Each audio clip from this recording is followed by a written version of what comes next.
Comigo, com Alessandro Cardoso.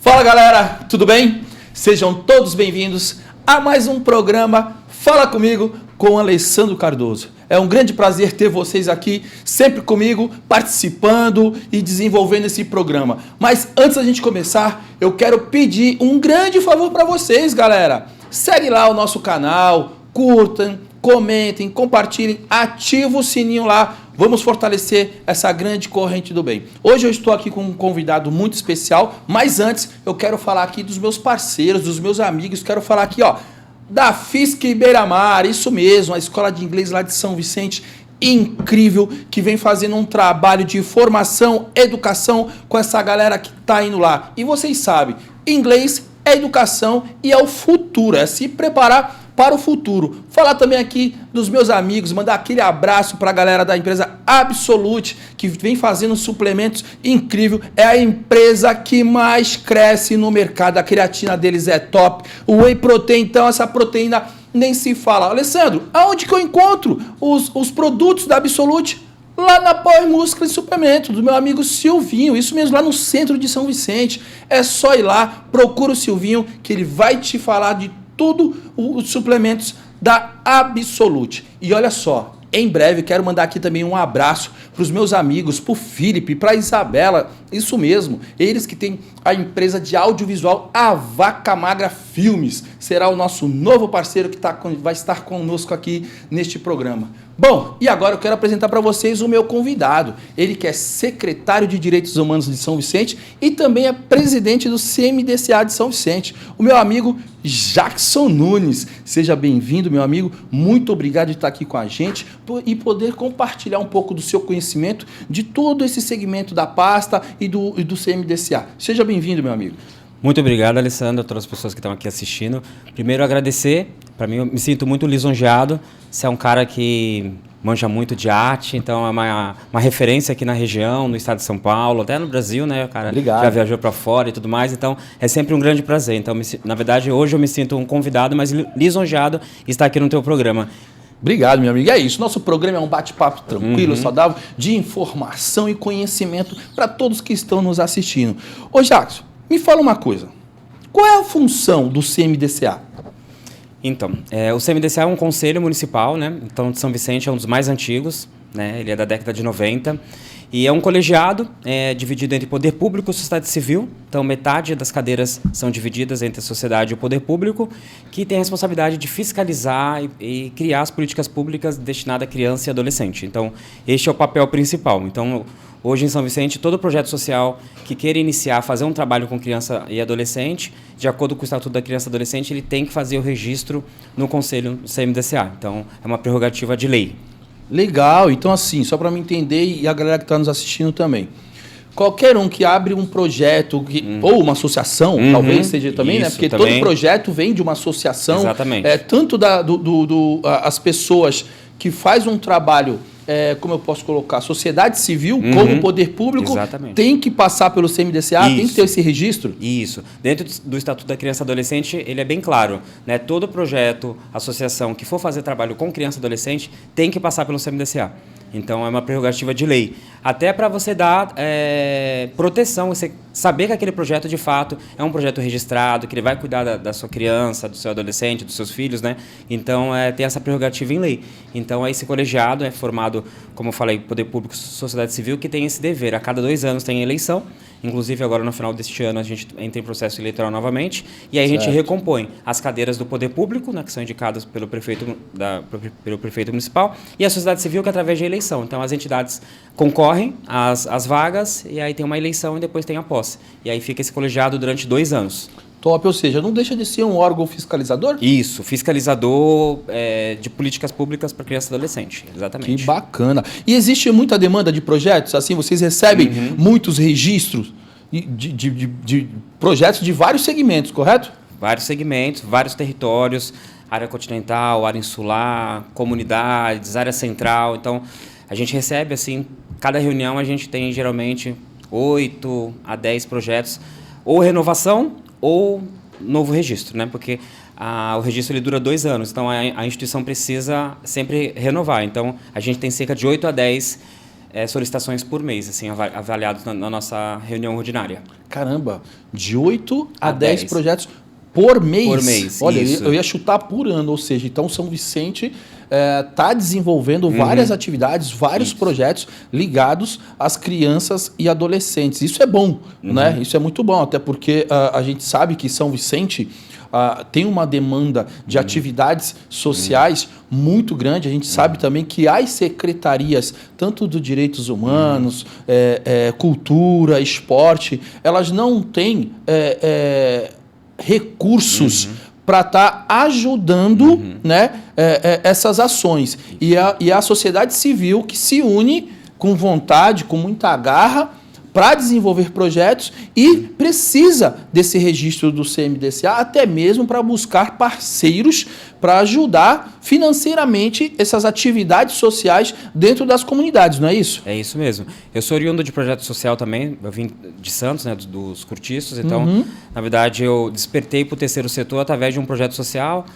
E aí eu sei a importância que é. Então, a gente sempre costuma falar que o terceiro setor chega onde o poder público não chega. Então, Exatamente. hoje, apesar de eu estar ocupando um cargo no poder público, eu tenho essa noção, porque a gente vivenciou isso na pele, né? Então, quando eu falo, até comento bastante, né? Eu falo assim, pô, mas como é que é lutar por direitos humanos? É a luta que a gente faz na nossa vida. Então, eu já passei fome, já lutei muito por direitos humanos. Então, eu sei o que é na pele a luta por direitos humanos. Quem vem de comunidade, de projeto social, sabe como isso é importante. Então, no CMDCA é só o reflexo disso. Então, os projetos que estão inscritos lá, eu sempre falo que são projetos incríveis e são de pessoas assim como você, que desenvolvem projetos que pensam no futuro. Porque quem está trabalhando com criança e adolescente tem que pensar no nosso futuro. E é isso, por isso que a importância do CMDCA, para estar em um órgão, não só fiscalizador, que é o papel dele, mas também de apoio. Então, as reuniões acontecem uma vez por mês, inclusive quinta-feira. A gente vai ter a nossa próxima reunião dessa semana e aí a gente discute várias pautas. Então, de repente, uma falta de acesso à saúde para uma criança. Então, tudo que tem relacionado com criança e adolescente, a questão de vagas em creche. Então, a gente tem uma relação muito próxima com as outras secretarias através do CMDCA. Então, saúde, educação, esporte, cultura. E a gente está sempre fazendo esse diálogo, buscando aí uma solução de uma determinada demanda. Então, a gente faz essa articulação também. Muito Legal. importante. E é o que você falou. Crianças são o futuro do mundo. Isso. Elas são o nosso futuro. E se elas não estiverem bem atendidas, bem protegidas, o que será das nossas crianças? Como você falou, você, igual a você, eu também sou oriundo de projetos sociais. Eu também, né, já falei aqui em outros programas, eu, infelizmente, quando criança, passei fome, dormi na rua durante um tempo, batalhei muito na minha vida. Então, é isso. Nós sabemos as reais dificuldades que essas pessoas passam. E o que é legal, nós somos oriundos disso e temos essa vivência e hoje estamos em posições para tentar mudar situações que vivemos, que passamos. Tentar proteger e ajudar. Sabemos que é muito difícil, é muito grande a demanda, as dificuldades, as necessidades, mas se pessoas como nós, que vivenciamos isso na pele, não tentarmos, quem vai fazer? Quem vai fazer por elas, né? E é o que você falou. Hoje você está também como o secretário de Direitos Humanos, né? Me fala um pouco dessa pasta, como funciona isso de verdade, porque muitas das vezes tem muita gente que está nos assistindo agora que não sabe que tem uma pasta dessa e não sabe nem para que funciona, qual é a função que essa pasta tem esse impacto na sociedade. Primeiro, só para a gente poder exemplificar, então, quando a gente fala de direitos humanos, a gente está falando do direito humano. Então, todas as pessoas têm direito humano. Então, assim, não porque às vezes acaba tendo uma questão de uma polarização, de falar, olha, direitos humanos é para bandido, direitos humanos é isso. Direitos humanos, na verdade, é para todo ser humano. Então, todas as pessoas têm direitos. Só que a gente sabe que uma determinada camada da população precisa de mais direitos, que são as crianças e adolescentes, as mulheres vítimas de violência, né, a questão racial, as pessoas em situação de rua, os povos indígenas, a população LGBTQI+, os idosos, as pessoas com deficiência.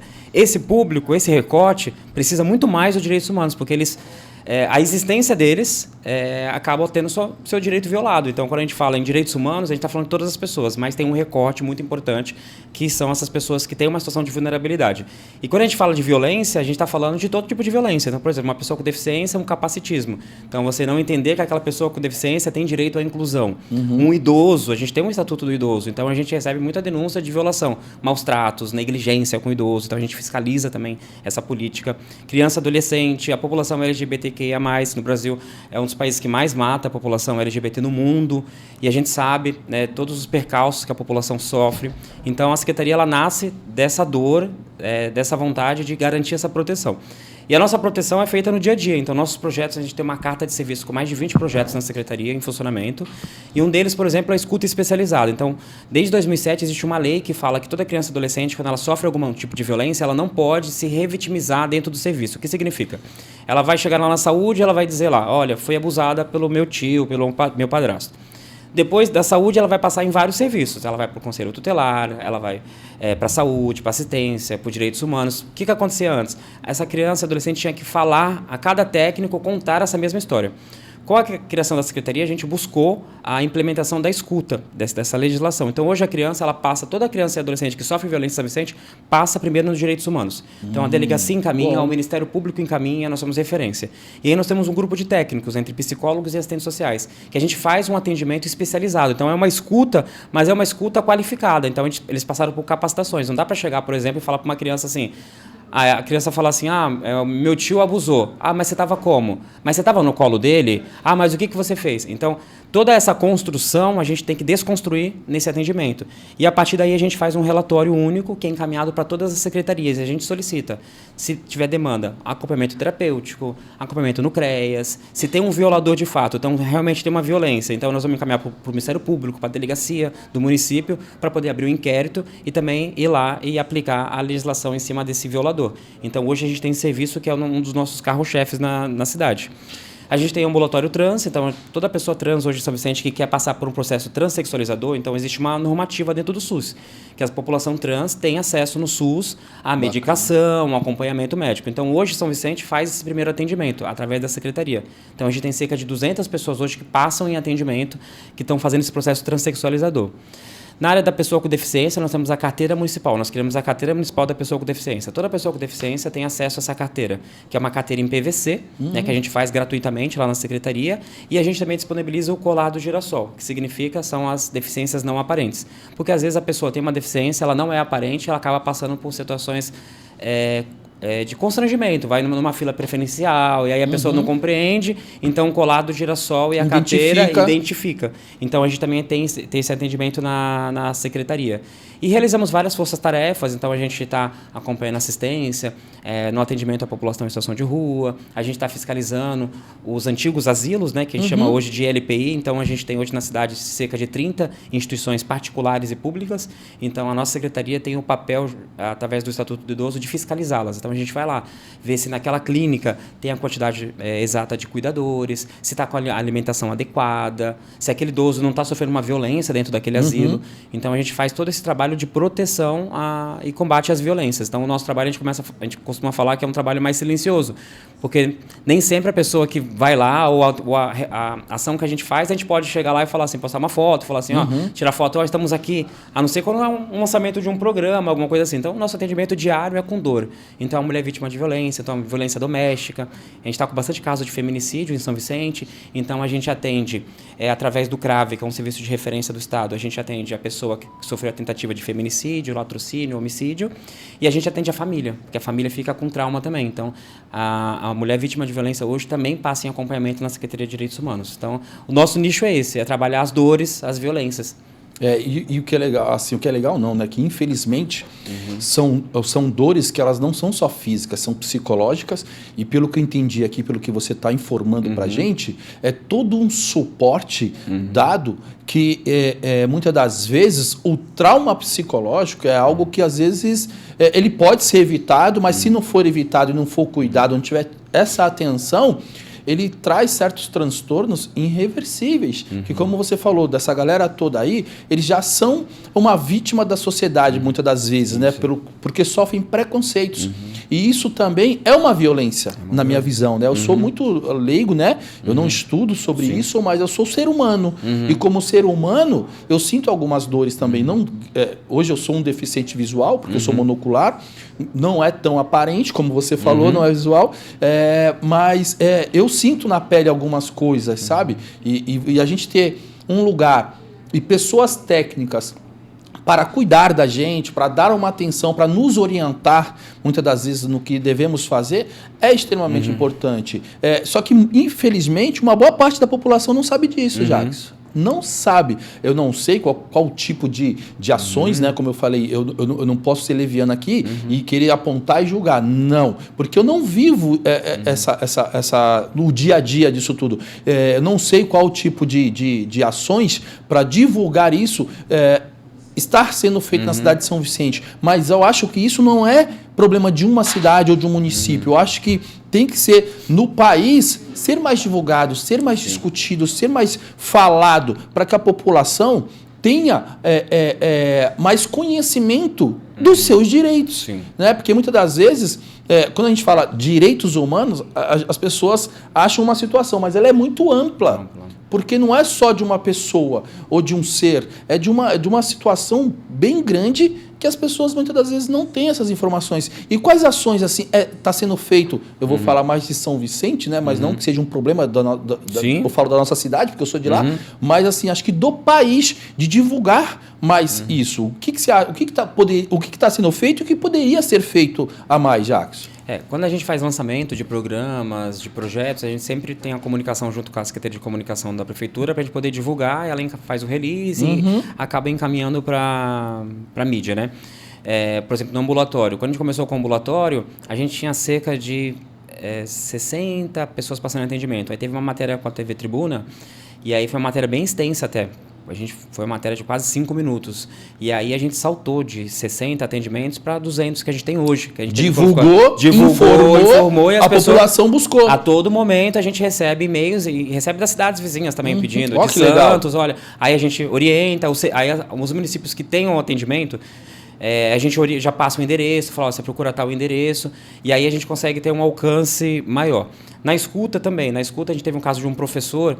E aí acabou dando uma mídia bem grande por causa de um professor que cometeu aí uma violência sexual com algumas, em São Vicente, com algumas adolescentes. E aí também saiu na tribuna e tudo mais, e aí as pessoas também começaram a procurar. Então, a gente recebe muito encaminhamento, né, da rede. Então, o nosso suporte hoje são as outras secretarias. Então, por exemplo, a Secretaria de Educação. Então, eles encaminham muito casos de violência, de suposto, né, assédio, violência sexual. E aí agora as pessoas começam também a tentar ir lá diretamente na secretaria, ligar o nosso telefone. E a gente busca o quê? Tentar estar mais próximo à população. Então, a gente lançou recentemente, né, um número de WhatsApp, né, que é o Disque Direitos Humanos. Então, a gente está agora na fase de implementação. Então, a gente acredita nos próximos 10 dias a gente vai ter o número de WhatsApp, porque a gente sabe que hoje a comunicação é toda feita pelo WhatsApp. Sim. E isso facilita para o munícipe também. Então, e é mais rápido, né, Jacques? Muito mais rápido, objetivo, sucinto. Então, é uma das ferramentas que a gente pensou para poder alcançar mais pessoas, porque aí as pessoas vão também falando, liga nesse número se você sofreu algum tipo de violência. Exatamente. Hoje, os técnicos, o meu próprio telefone, nosso telefone toca 24 horas por dia, né? A gente faz também a gestão dos 2 conselhos tutelares da cidade. Então, a gente garante o funcionamento desses 2 conselhos 24 horas. Então, hoje a gente recebe atendimento, telefonema a todo momento. No final de semana teve um caso de feminicídio em São Vicente, e aí um gestor público entrou em contato comigo, Jacques, estou aqui com a família e tudo mais, preciso de um atendimento. Aí eu já peguei o telefone dela, já passei para os técnicos. Aí na segunda-feira de manhã os técnicos já fizeram contato, já fizeram um agendamento, a família já passou em atendimento. Então a gente recebe a todo momento, né? Porque a gente fala que direitos humanos não tem horário, né? Tem um horário lá de atendimento da secretaria que é diferenciado, acho que essa é até uma coisa boa de se falar. Então a nossa secretaria ela não tem um horário igual às outras secretarias, então a gente tem funcionário na secretaria das 8 horas da manhã até as 9 horas da noite. Porque o nosso atendimento, às vezes, é isso. Na escuta especializada, vai atender a criança, a mãe, o pai, e aquela família trabalha. Então, a gente tem atendimento após as 18 horas. Então, os técnicos da secretaria trabalham até depois. Então, a gente tem servidores públicos que compreendem a importância da pauta. Como você falou, vai gerar traumas pro resto da vida. Então, aquela criança, quando ela crescer, ela vai lembrar. E isso pode causar várias dores para ela. Então, de repente, ela pode, por exemplo, ter uma repulsa a homens. Então, a gente tem acompanhando adolescentes adolescentes que elas não podem ser atendidas por profissional homem, por exemplo, porque já criou um trauma ali daquela violência. Então, esse trabalho que a gente tenta fazer é para minimizar. E a gente sempre fala assim, apesar de existir a Secretaria de Direitos Humanos, vai sempre existir a violação do direito humano, porque quem viola é o ser humano que viola o direito do outro. Então, isso não é uma coisa que a gente consegue impedir. Porque, às vezes, a pessoa pensa assim, pô, tem Secretaria de Direitos Humanos em São Vicente, mas continua tendo violação. A pessoa está sofrendo preconceitos, isso não está ligado. Agora, a Secretaria está para poder garantir um atendimento especializado para essa pessoa que sofreu violência. Para quem está precisando. Para quem está precisando. Mas a violência, de fato, ora vai ser de um ser humano normal da sociedade, ora vai ser do Estado. Porque o Estado é o maior violador de direitos humanos. Isso eu posso dizer com certeza. Atuei muito tempo no Conselho Tutelar também. E o Estado acaba sendo o maior violador. Em segundo lugar, família. Em terceiro, a sociedade. E é algo que não é evitável. Você não está no seu controle. Não tá acontece constantemente. E olha que eu acredito que o que chega para vocês é 1% das coisas que realmente acontecem. Né? Que nem você falou, os dois conselhos. Quando você fala isso, é o da área continental de São Vicente e o da área insular, né? São dois polos ali que atendem, né? Eu morei na área continental mais de 20 anos, eu sei ali o quanto acontece violação todos os dias e de várias formas. Eu, enquanto criança, eu sou uma prova viva disso. Enquanto criança, sofri vários tipos de violências físicas e psicológicas. Até mesmo, acho que o que você acabou de falar também, muitas delas foi dentro da minha própria casa. Dentro da minha própria casa. As pessoas falam muito assim, pô, Alessandro, você é um cara, eu falei isso em outro programa, você é um cara muito forte, né? Você é um cara muito durão. É porque a vida que eu tive me preparou, me deixou esse cara forte. Porque muita se deve aos problemas que tive, as violentações que eu tive psicológicas dentro da minha casa. Eu tive que me tornar uma pessoa forte. Mas, diferente de muitos, eu não usei isso para o lado negativo, e sim para o lado positivo, para transformar a minha vida. E com isso, eu adquiri experiência e através da arte, ou do simples conhecimento que a gente tem, para transformar a vida de outras pessoas. Através da dança, eu já tive vários relatos de certas violências que a gente ali, mesmo sem ter o conhecimento técnico, ter estudado para isso, a gente acaba dando um suporte para essas pessoas. Então, assim, é um trabalho muito legal e, pelo que você me falou, é tudo conectado. O Conselho Tutelar também faz parte ali, né? Tudo junto, e isso é bacana. Mas o que precisa, olha só, você falou nós falamos da divulgação, você falou que a TV divulgou, pum. Então precisa ter mais coisas, porque tenho certeza que vai aumentar ainda mais. É muito importante ter pessoas técnicas ajudando. Parabéns aí a você, a toda a sua equipe que está fazendo esse trabalho árduo. Como você falou, não tem horário, e muitas das vezes é 24 horas, né? 24 horas, que o telefone toca, tem que atender. Então é um trabalho magnífico. Hoje, na cidade, o que você acha que está acontecendo de mais relevante para os direitos humanos, ou dentro do próprio CMDCA, um conjunto de coisas ali que você acha que merece destaque? Eu acho que, primeiro, esse recorte, né, que eu passei, que são as pessoas que mais sofrem violência, né? Eu acho que ter esse espaço de escuta, né? Eu acho que isso mudou bastante, até a rotina do próprio CAN, né? Então, a gente trabalha lá no Complexo Administrativo na Rua José Bonifácio. Então, você começar a compreender que a gente vai ter no primeiro andar atendimento a uma pessoa em situação de rua, que vai entrar uma pessoa, por exemplo, que pode, de repente, estar com algum tipo de efeito de uso de substâncias, porque a gente atende esse público que precisa desse acolhimento. Então, acho que essa desconstrução foi a primeira coisa que a gente teve que desconstruir e compreender que este é o nosso público. Então, hoje, às vezes acontece uma situação na rua, tal, até os funcionários que trabalham no próprio prédio falam, pô, vai lá no primeiro andar e tal. Então, acho que essa foi a nossa primeira entrada, assim, da sociedade, enfim, do poder público, ele entender que é uma secretaria que vai atender justamente aquela pessoa que geralmente as pessoas não querem atender. Né? Olha, e é importante que você está falando, desculpa te cortar, porque eu não sabia. Então, vocês também têm esse atendimento com os moradores de rua? Cara, também. Que bacana. Eles estão ali constantemente, né, na nossa cidade ali, e vocês conseguem estar atendendo ou desenvolver alguma parceria para também estar ajudando essa população? Sim, são os dois públicos que a gente tem que são mais complexos, assim, eu digo em questão da sociedade, de um preconceito em geral. Então, a gente tem hoje o atendimento às pessoas em situação de rua, então a gente está criando um plano municipal, né, porque existe o atendimento da assistência, a assistência social faz um trabalho já com este público, só que o Direitos Humanos vem para você poder organizar a política. Então, é o quê? É pegar e colocar, o papel da assistência com esse público vai ser esse, o da saúde esse, o da educação, então a gente organizar, então a gente vem fazendo isso. A gente criou um programa que chama Cidadania nas Ruas, então a cada 2, 3 meses a gente realiza uma ação, né, geralmente em parceria com a Igreja Católica, com a Igreja Matriz e com a Igreja do Amparo, ali na Capitão Moura Aguiar, e a gente leva todos os serviços da prefeitura até eles. E aí, ao final, a gente faz um grande almoço, né? Também, buscando também a questão do combate à insegurança alimentar. Mas qual a intenção de levar os serviços? É a gente poder ofertar mais próximo a eles, de repente, um acolhimento, um retorno para o seu município, uma documentação. Então, a gente leva lá a certidão de nascimento, acesso ao RG. Então, a gente tenta, de alguma forma, fortalecer aquelas pessoas no território que eles estão. Então, a gente leva todos os técnicos. Geralmente, a gente faz em dias de sábado.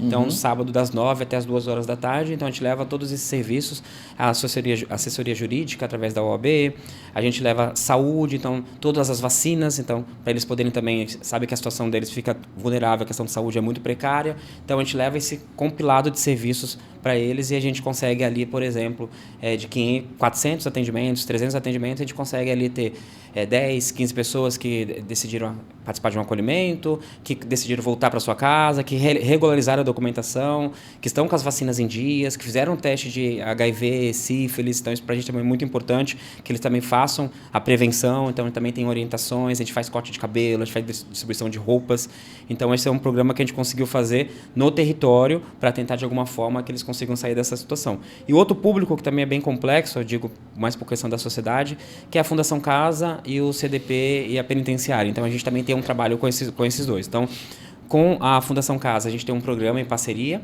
que é o Pós-Medidas. Então, todo adolescente que sai da Fundação Casa, que tem sua medida extinta, ele vai lá para a secretaria para a gente poder ofertar um curso, se tem uma questão de educação que parou, defasagem escolar, e também garantir ali a proteção à família, entender essa família, se ela está recebendo Bolsa Família, o que ela precisa ser fortalecida. E também realizamos atividades dentro da Fundação Casa. Então, nossos técnicos vão até a Fundação Casa. Fala sobre cidadania, direitos humanos, falar sobre diversidade. Então, a gente vai lá falar sobre diversidade sexual com eles, a importância do respeito às pessoas. Então, foi um nicho que a gente conseguiu abrir, que a gente está dentro da Fundação e também super parceiros.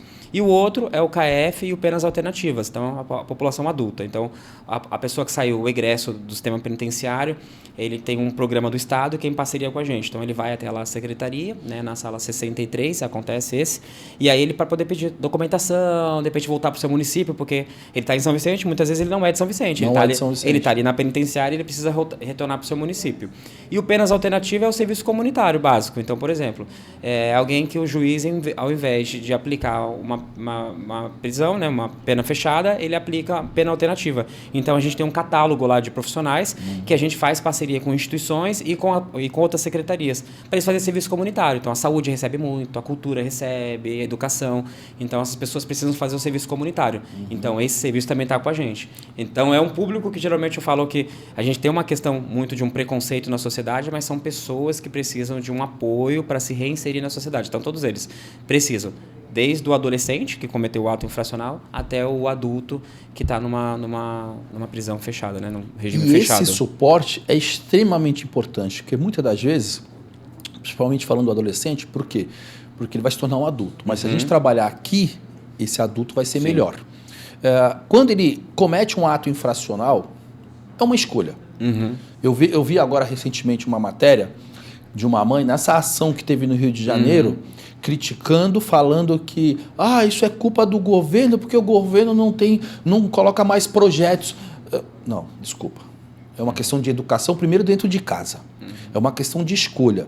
Não pode jogar na culpa do governo. Eu sou um crítico de certas ações do governo, mas eu também tenho que ser justo em dizer que, olha só, hoje aqui só uma parte do que você está me dizendo, que a Secretaria de Direitos Humanos, o CMDCA, parceiros, a sociedade, está desenvolvendo só na cidade de São Vicente. Estamos falando da cidade de São Vicente.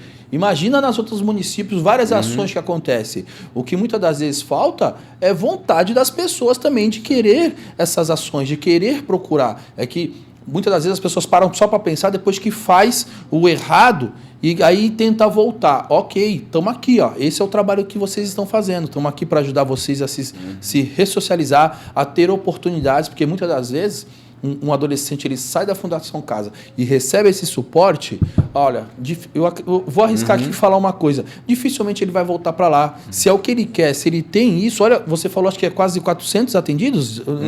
A Fundação Casa inteira, a gente faz esse trabalho com eles. Todos os adolescentes que saíram com a pena extinta, passam com a gente. Olha aí. E já me coloco aqui, já à disposição, se precisar ir lá na Fundação Casa dar uma palestra. Eu já fiz isso algumas vezes na Fundação Casa de Praia Grande, contando a minha história, né? Um cara que veio de baixo e teve sucesso e teve todas as oportunidades na mão de estar do outro lado, mas eu fiz uma escolha. Eles têm que entender isso, que isso é uma questão de escolha.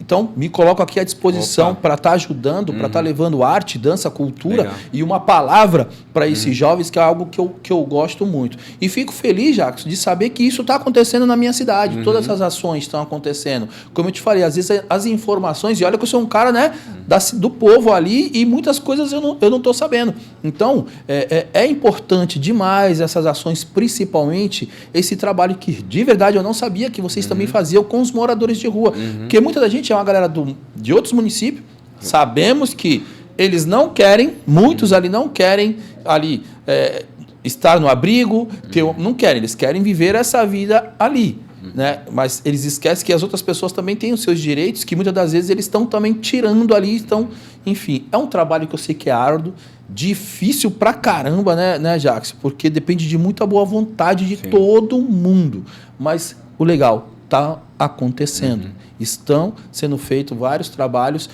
em prol dessa galera. Parabéns mais uma vez. E, Jacques, assim, qual é a maior violação que vocês recebem ali, que meio que se tornou comum ali? Olha, Alessandro, o que a gente mais recebe aqui é tal coisa, é sobre espancamento físico, sobre feminicídio, é da mulher, é da criança.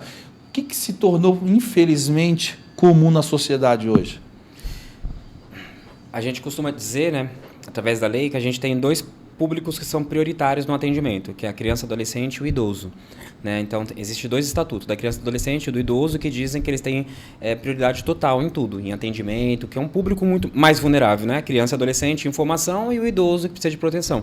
Então, se eu pudesse elencar hoje os dois públicos que a gente mais recebe violação, é a criança, adolescente e o idoso. Né? A criança, adolescente, por questões de violência mesmo, né? E a violência sexual é a que a gente mais recebe, e do idoso, negligência e maus tratos. Então a gente recebe muitas denúncias, às vezes o próprio idoso vai até a secretaria, passar em atendimento e dizer que, olha, o meu filho me negligencia, pegou meu cartão, eu sofro violência, ou de repente o idoso que mora sozinho, porque no centro de São Vicente a gente tem bastante apartamentos, né, pequenos, né, aquele sala livre, então tem muito idoso que mora sozinho, né, que acabou ficando sozinho, e aí um vizinho que agrediu, um síndico. Então a gente recebe também muita denúncia de idoso. Então são os dois públicos que é o que a gente realiza mais força-tarefa. Então, a criança e adolescente, por exemplo, em trabalho infantil, a gente recebeu algumas denúncias lá que eles estavam em frente a uma balada ali no Japuí. Aí realizamos junto com a assistência ações de força-tarefa para identificar quem são esses adolescentes em trabalho infantil, para poder entender se realmente é uma questão social mesmo, de ele estar precisando daquele dinheiro, ou se tem uma exploração por trás, porque o trabalho infantil não é só o menino que vende bala, mas é a adolescente que está trabalhando como profissional de sexo, sendo explorada sexualmente, é o menino que está dentro da comunidade sendo utilizado como olheiro, por exemplo, no tráfico, ele também está sendo explorado. Sim. Ele também tem um trabalho infantil que não é um trabalho adequado, né, que não seria um trabalho adequado. Então a gente tem essa perspectiva. E do idoso a gente recebe muito por e-mail, a gente recebe através da ouvidoria, muitos casos. Olha, sou vizinho de um idoso, ele está abandonado aqui e a família não vem, eu que entro lá, eu que dou banho, se eu não entrar ali fica uma semana sem tomar banho, e aí a gente pega essa denúncia, encaminha para os técnicos, a gente tem disponível para a secretaria os carros, então na secretaria a gente tem carros, tanto para atender do conselho, criança, adolescente, idoso, então os técnicos vão até o local, fazem uma visita, e aí a partir dali identificou que realmente aquele idoso está sozinho, abandonado, vai buscar a família para poder responsabilizar, a gente faz um processo, encaminha para o Ministério Público, então a gente tem uma parceria muito grande hoje com a Vara da Infância, com o Ministério Público, através do Dr. Eduardo Salles, então na criança e adolescente, e do Dr. Moacir, que é o promotor do idoso e da pessoa com deficiência. Então, são dois promotores que a gente conversa praticamente diariamente. Então, seja para passar casos, seja para poder pedir devolutivas. E esses são os dois públicos hoje que a gente mais recebe violação: criança, adolescente e idoso. Cara, como é complicado. Porque, se você for ver, são as pessoas de mais vulnerabilidade, né? Que é a criança, o adolescente e o idoso. E muitas das... E a gente vai voltar nessa tecla. A maioria está dentro de casa, pela própria família, isso muitas mesmo. Das vezes, né? Quando você fala ali que está ali na frente de uma balada, às vezes é por uma situação social ou de exploração. Eu quero entender um pouco melhor e vou me colocar como exemplo. Quando eu era criança, principalmente em São Paulo, que eu morei em São Paulo um tempo, eu era muito novinho. Minha mãe tinha uma situação, meu padrasto também. Nós tínhamos um problema dentro de casa com o alcoolismo, na qual eu sofria muito com isso.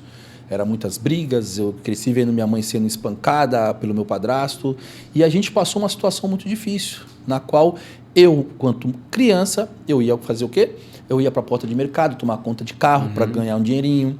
Eu levantava cedo, o mercado abria X hora, eu ia para a feira ajudar os feirantes a descarregar os caminhões, eles me davam algumas coisas. E aí chegava ali entre 1h, 2h da tarde, eu voltava para casa com um carrinho cheio de coisa da feira e com um dinheirinho no bolso para ajudar dentro de casa. Ou seja, como eu posso colocar essa situação? É um tipo de violação do meu direito? É uma necessidade? E se é uma necessidade, isso é permitido? Não é permitido? Quem responde por isso? É que, na verdade, também muito pequeno, também a gente acaba tomando conta de carro, trabalhando em mercado e tudo mais, porque a gente sabe a gente só cada um sabe onde Exatamente. Onde aperta o seu calo. Então, são duas situações, né? Tem a questão, como você falou, da necessidade. Então, tem adolescentes, né? Enfim, até crianças, né? Menores de 12 anos que saem, mas uma questão de necessidade. E aí, quando a gente fala assim, qual que seria o ideal? Seria o ideal, como está no Estatuto da Criança e Adolescente. Até os 14 anos, aquele adolescente, ele só estudar. Né? Porque no Estatuto diz que a partir dos 14 anos você pode ser aprendiz. Né? Então, você tem uma idade regulamentar. Esse seria o ideal. Mas, para isso, a família, ela não pode estar sofrendo uma situação de vulnerabilidade social. Então, acaba acontecendo, e muitas vezes acaba acontecendo o trabalho infantil por conta de uma necessidade. Isso acaba sendo a maior parte dos casos. E como julgar isso? Como? Exatamente. Então, quando a gente fala em identificar esse adolescente para poder compreender, é poder saber, por exemplo, essa família está sendo acolhida na assistência social? Essa mãe, realmente? Porque, às vezes, a mãe ela não está nem no Bolsa Família, que é o básico, para ela poder garantir uma alimentação ali para o filho. Ela está no Bolsa Família? Como é que está a questão de educação dela? Ela foi encaminhada para algum curso? Teve alguma oportunidade de emprego? Então, o Estado precisa fortalecer essa família para que o trabalho infantil não aconteça. Então, quando tem a identificação desses adolescentes, é buscado justamente isso, identificar. Então, por exemplo, é da Vila Margarida, é do Bitaru. Então, fazer uma visita nessa família, identificar o que ela está precisando. Não pegar essa família como a família está sendo uma violadora. Apesar de que aquela criança, adolescente, se ele, muitas vezes, ele acaba não indo para a escola, ele vai para o semáforo, por exemplo, ele está com o seu direito violado. Porque tem no Estatuto Criança e Adolescente que ele tem o direito do acesso à educação. Mas a gente compreende que aquela questão social empurra ele para poder fazer aquilo. E muitas vezes é o próprio adolescente que toma a iniciativa. Porque acaba percebendo que dentro de casa, às vezes, coisa básica, de comprar um pão, de comprar uma bolacha, que você não vai ter. Né? A insegurança alimentar te deixa isso. Então, os pais também ficam apavorados quando você não consegue colocar minimamente uma mistura, nem que seja um ovo no prato da criança. Ou às vezes vai ter que comer polenta porque não tem um arroz e feijão. Então, isso também dá um desespero. Então, o que a gente sempre fala é assim, nunca culpar a família. Porque se ela tivesse seus direitos garantidos, ela não estaria passando por aquela situação. Porque a gente tem um estatuto, a gente tem uma Constituição que diz, por exemplo, que toda pessoa, né, ela tem acesso à saúde, à educação, à moradia digna. Se a gente traz isso para um recorte da nossa realidade hoje, de um déficit habitacional que tem no Brasil, as famílias não têm o básico que está escrito na Constituição, que é acesso à moradia digna. Então, assim, a moradia deveria ser o primeiro dos direitos, né? Porque a pessoa com a sua moradia digna, ela consegue lutar, por exemplo, buscar um emprego. Então, as pessoas elas estão lá em cima da palafita, estão dentro de um cortiço, que é a realidade que eu vim, né, dividindo lá uma casa antiga com 16 famílias, um banheiro para todo mundo, e você não tem um quarto, você todo mundo no mesmo cômodo. Então, é uma situação que as famílias têm o seu direito violado pelo próprio Estado. É isso que eu ia falar agora, que você falou ali atrás. Por isso que você falou que o próprio Estado tem uma Constituição maravilhosa. A Constituição brasileira hoje, assim como o Estatuto da Criança e Adolescente, o Estatuto do Idoso, são documentos que são utilizados como referência em outros lugares do mundo. Então, o Estatuto da Criança e Adolescente hoje vem pessoas de outros países estudar o Estatuto para poder implementar em outros países, porque é um Estatuto muito completo. Se a gente pegasse todos os artigos que tem no ECA hoje e a gente executasse todos eles, a gente estaria num mundo assim que a gente falasse assim, ó, poxa, que legal, a gente vive num país protegido. E isso não acontece hoje. Então, hoje o Estatuto da Criança e Adolescente, a Constituição, eles não são seguidos. Aí acaba causando o que você falou. A pessoa fica naquele dilema, poxa, o sustento, o adolescente, ele vai conseguir lá fazer um trabalho, vender uma bala, lavar um carro e tudo mais, mas e a escola? Então, eu sempre penso nisso. Não, a culpa não é da família. A família é a vítima da violência. Se aquele adolescente está naquela situação, é porque ele foi empurrado para estar naquela situação. Claro que tem os casos, que não é a maioria, que é uma exploração mesmo. Às vezes, a gente sabe. O pai, sabe. às vezes, tem uma condição, vou colocar lá, eu vou pegar uma criança e vou utilizar daquela situação. Isso é a menor parte. A maior parte é famílias desesperadas que precisam garantir o sustento do básico, de ter um arroz e feijão na mesa. Como você falou, muitas das vezes, porque que nem eu comecei com 7 anos. 7 anos eu já estava na rua. 7 anos eu já estava na rua tentando ajudar minha família. Mas minha mãe nunca me pediu, ela nunca me obrigou. Eu que via a necessidade. Eu morei ali nas palafitas, ali na época da Vila Siri, lá no Casqueiro. Hoje eu passo lá na frente, tem venaria para tudo quanto é lado. Mas quando eu morei, eu tinha que passar naquela pontezinha e até lá embaixo, por cima da água, para morar. E naquela época, a única comida que eu tinha era arroz. E minha mistura era margarina, para dar um gosto no arroz ali de diferente. Mas sempre foi uma vontade minha. Eu sempre fui muito batalhador. Sempre gostei desde cedo ganhar o meu dinheiro. Sempre gostei de trabalhar. Graças a Deus. Hoje eu tenho meu filho é extremamente empreendedor desde novinho também. Mas a diferença minha para ele, eu fui para uma necessidade, ele não tem essa necessidade, sabe? Ele gosta de ver, ele faz desenho, ele vende para os amigos, ele gosta de ter o dinheirinho dele. Ele não precisa fazer isso, mas é uma coisa prazerosa para ele. E aí eu olho sempre pelo lado do quê? Pô, ele está querendo trabalhar desde cedo, isso é importante para a criança se tornar um adolescente, um adulto maduro, aquela pessoa que vai batalhar, mas jamais. Se eu deixar, Jackson, o meu filho quer comprar caixinha de bala para ficar no Sembal só para ganhar dinheiro. Não, tá maluco? Não pode. E aí eu vou te perguntar agora uma situação que eu não tenho essa informação. De verdade, eu não sei. Ali, eu moro hoje no centro de São Vicente. Sim. O que eu mais vejo são mães com criança no colo vendendo alguma coisa. Quem sou eu para julgar se é uma exploração ou uma necessidade dela que ela não tem, ela está sendo mãe, que é o que eu olho. Peraí, mas ela está sendo mãe, ela está ali tentando ganhar o dinheirinho dela e está com os seus filhos ali, não botou na casa de ninguém para alguém olhar para ela, não largou os filhos dela. Mas até que ponto isso também é uma exploração sem maldade ou sabe? E se vocês, dentro da secretaria, pode abordar essa mãe e pedir para que ela não faça isso? E aí eu acho que entra naquilo que você falou. Vamos lá ver com ela. Qual a necessidade dela? Ela tá sendo atendida pelo Bolsa Família? Então por que você está aqui? Vocês têm essa autorização para fazer esse trabalho? Na cidade a gente tem a equipe de abordagem social de criança e adolescente, que é da assistência social, que eles identificam. Então a gente tem acesso a essa documentação, todo mundo que é identificado, né? Mães ou pais que estão na rua com seus filhos pedindo dinheiro, vendendo bala e tudo mais. Qual é a grande questão? É o risco. Né? Porque tudo tem um risco. Então, por exemplo, você está com uma criança de colo, uma criança que já anda ali num semáforo, tem um risco primeiro de um atropelamento.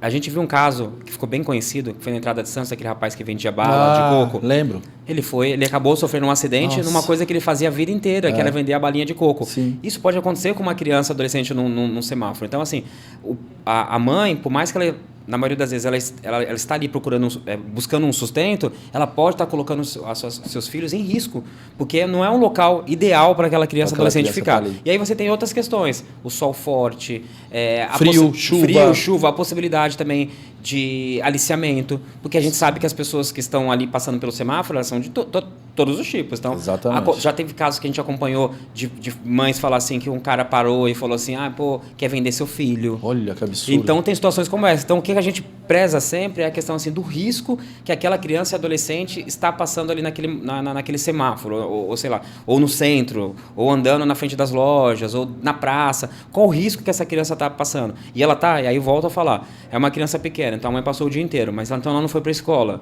então ela está sem ir para a escola. Aí você está utilizando essa criança porque você não tem ninguém, a maioria das mães são mães solos, então elas realmente não têm o pai para dar um suporte, ou não, ou ela tem uma rede de apoio e ela está utilizando aquilo para poder só conseguir o recurso. Então tudo isso é estudado através do atendimento social. Então a gente tem técnicas de referências, então quando a abordagem social faz o atendimento, ele encaminha para a assistência social, e a assistência social faz esse trabalho para poder identificar isso. Tem rede de apoio, de repente, por exemplo, tem um pai que ele não é presente e que aquela mãe está lá e ela não recebe nem pensão, por exemplo. Então, a assistente social vai fazer o quê? Orientar. Pô, vamos fazer um pedido na defensoria? Vamos fazer uma solicitação? De repente,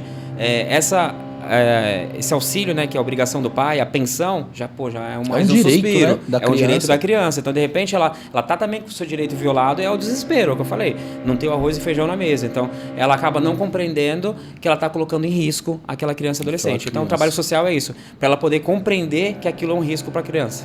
Ter esse trabalho de conscientização e assim, a sensibilidade de entender o que aquela mãe está fazendo, mas também fazer aquela mãe entender que ela está colocando os filhos dela em risco. É muito difícil, né, Jacques? É complicado. Mas, meu amigo, para a gente finalizar aqui, vou te dar uma última pergunta aqui. Tá. Existe alguma parceria de verdade entre os órgãos governamentais e a sociedade civil para tentar minimizar? A gente sabe que resolver não acontece, mas minimizar todos esses problemas na cidade de São Vicente? Sim, quando a gente criou a secretaria, uma das coisas que o prefeito Caio Amado falou pra gente era assim, vocês vão ter autonomia para poder construir parcerias e fazer o trabalho que a secretaria precisa para poder andar. Então a gente vem construindo isso durante esses 2 anos. A secretaria é nova, né? Tem 2 anos e alguns meses agora, então a gente sempre teve esse suporte do prefeito para poder buscar essas parcerias. Então hoje a gente tem parceria com o Governo do Estado de São Paulo, com a Secretaria de Justiça e Cidadania, com a Secretaria de Administração Penitenciária. Então a gente tem parceria com as outras pastas da prefeitura, então a gente tem uma relação muito próxima com a assistência social, com a saúde, com a educação. Então, são pilares, né, de estrutura de políticas públicas. Então, a gente desenvolve esses projetos em parceria. E, para a gente, o que dá mais resultado é quando a gente faz justamente o que você falou, em parceria com a sociedade civil. Então, por exemplo, essa camiseta que eu estou utilizando foi a última campanha que a gente lançou, que é Proteja Nossas Crianças e Adolescentes. É isso. E a gente realizou essa campanha em parceria, justamente. Então, foram 4 ações dentro desse programa, né? Que o primeiro, a gente vai realizar peças teatrais nas escolas para trabalhar a questão da prevenção ao abuso sexual e assédio contra criança e adolescente. E é importante, informativo, informação, conscientização. As crianças precisam ter esse olhar. E a criança precisa entender aonde pode tocar, onde não pode. Então, é a primeira ação que a gente vai realizar. Que ficou muito em alto agora a questão da adultização nas redes sociais. Então, às vezes, aquela criança adolescente, ela está sendo adultizada e o pai não tá, o responsável não está percebendo. Então, também nesse programa, a gente criou esse serviço de combate à adultização de criança e adolescente. Como? Nas escolas, falando com os pais. Então, nós vamos realizar bastante reunião com as famílias, com os técnicos, para identificar o que é uma adultização. O outro programa que a gente também lançou em parceria com a sociedade civil foi essa demanda também do número do Disque Direitos Humanos. A gente tem um Disque Nacional, que é o Disque 100. Então, qualquer pessoa que sofre algum tipo de violação pode fazer denúncia no Disque 100. Pode ser através do telefone ou do WhatsApp. E a gente, no município de São Vicente, recebe essas denúncias para averiguação. Só que a gente pensou, a sociedade civil falou, poxa, precisa do número municipal. Então, a gente está implementando esse número também. Então, e o outro que é discutir o ECA. Então, eu falei para vocês aqui um pouquinho do ECA, só pincelei o que é o ECA. nós vamos entrar com o ECA dentro das escolas, nós vamos criar cartazes com QR Codes para a população poder colocar lá e ver o que é o ECA. Pô, quero saber o que está previsto dentro do ECA, quais são os direitos. Então, essas 4 ações a gente discutiu junto com a sociedade civil, no CMDCA, inclusive, que a gente precisava aprofundar nesses temas. Violência sexual, adultização, um canal de direitos humanos e falar mais sobre o ECA. Então, essa parceria dessa camiseta, desse lançamento, se deu inteiramente em parceria com a sociedade civil. Então, foi poder público e sociedade civil sentados à mesa para discutir quais ações precisamos fazer em 2026. Então, essas 4 ações que eu te falei estão em fase de implementação e estarão funcionando durante o ano 2026 aí para frente. Então, foi uma parceria que deu super certo. Que maravilha, Jacques. Eu fico muito feliz de saber todas essas ações que estão acontecendo na minha cidade, na cidade de São Vicente, que eu amo. Não nasci em São Vicente, nasci em Santos, né? Mas adotei São Vicente para viver e construir a minha carreira e minha família.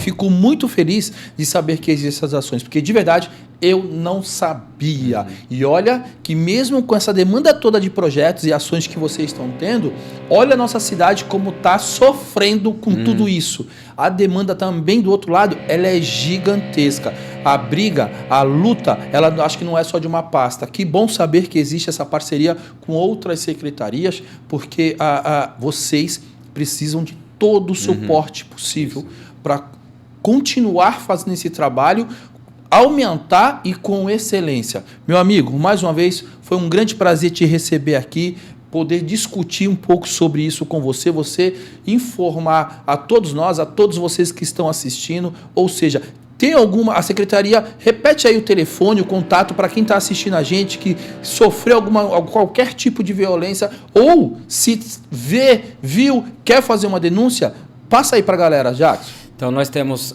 em rede social, né? Nós temos o canal do próprio CMDCA, então é CMDCA São Vicente. Então, você colocar lá, você já vai achar nosso link do CMDCA. Então, a gente divulga muitas ações do CMDCA, mas também recebe aquela denúncia. Às vezes a pessoa vai lá, está no Instagram e acha mais próximo fazer essa denúncia. Temos o telefone, né, que a pessoa pode fazer através do 3569-2220, 3569-2220. A pessoa pode ligar lá e tirar todas as informações de como fazer agendamento e tudo mais. E temos também o nosso e-mail, né, que é SEDHC, Secretaria de Direitos Humanos, .sãovicente@gmail.com.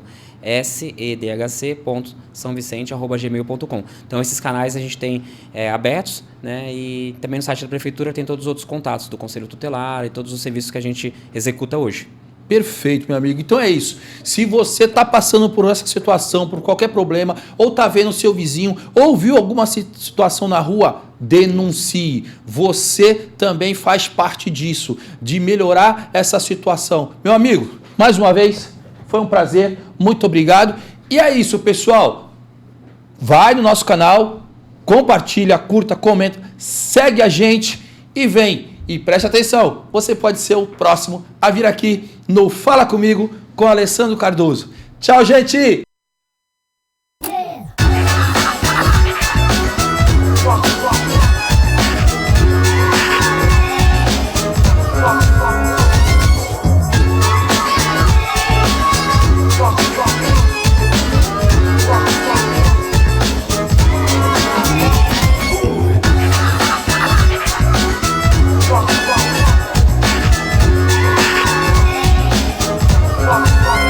Fala Comigo com Alessandro Cardoso.